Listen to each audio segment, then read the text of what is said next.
બિચારા મળી આવ્યા.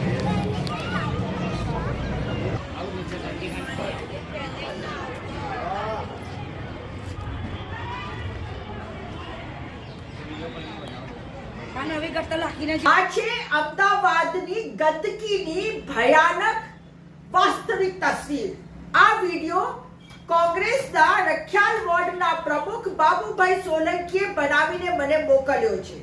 સરસપુર રખિયાલ વોર્ડમાં વિવેકાનગર નામે ઈડબ્લ્યુએસ ક્વાર્ટર્સ આવેલ છે, જે 14 વર્ષ જૂના છે, જેમાં કુલ 9 બ્લોકમાં 280 મકાનો આવેલ છે. આ વિસ્તારમાં ગરીબ પ્રજા રહેલ છે અને ગંદકીના એટલા ઢગ થયેલા છે કે છેલ્લા કેટલાય સમયથી ડોર ટુ ડોરની કામગીરીના નામે શૂન્ય છે.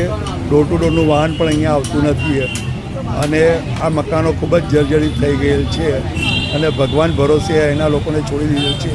ઠેર ઠેર ગંદકીના ઢગલા અને મકાનોમાં પોપલા પડી રહેલ છે. આ જગ્યાએ આંગણવાડી પણ ચાલે છે નરી ગંદકીમાં, અને અમદાવાદ મ્યુનિસિપલ કોર્પોરેશનમાં હેલકતામાં રજૂઆત કરી છતાં પણ કોઈ ધ્યાન આપતું નથી.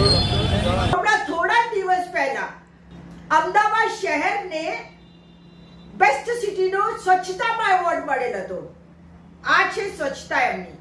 સાથીઓ, આપ પણ આવા જ વિડીયો બનાવીને નાની ક્લિપ 30 સેકન્ડે બનાવીને મને મોકલી શકો છો, જેથી કરીને આપણે ભાજપના ભ્રષ્ટાચાર અને ગેરવહીવટ અને ગેરનીતિઓને બહાર લાવી શકીએ અને પ્રજાના ન્યાય માટે મળીને સાથે લડી શકીએ.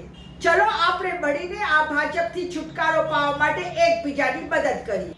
છેલ્લા 30 વર્ષથી આપણે ભાજપિયાઓને જીતાડીને મોકલી રહ્યા છે અને તેઓને ખબર છે કે કામ કરો કે ના કરો, આપણે તો જીતી જ જવાના છીએ ધર્મના નામથી.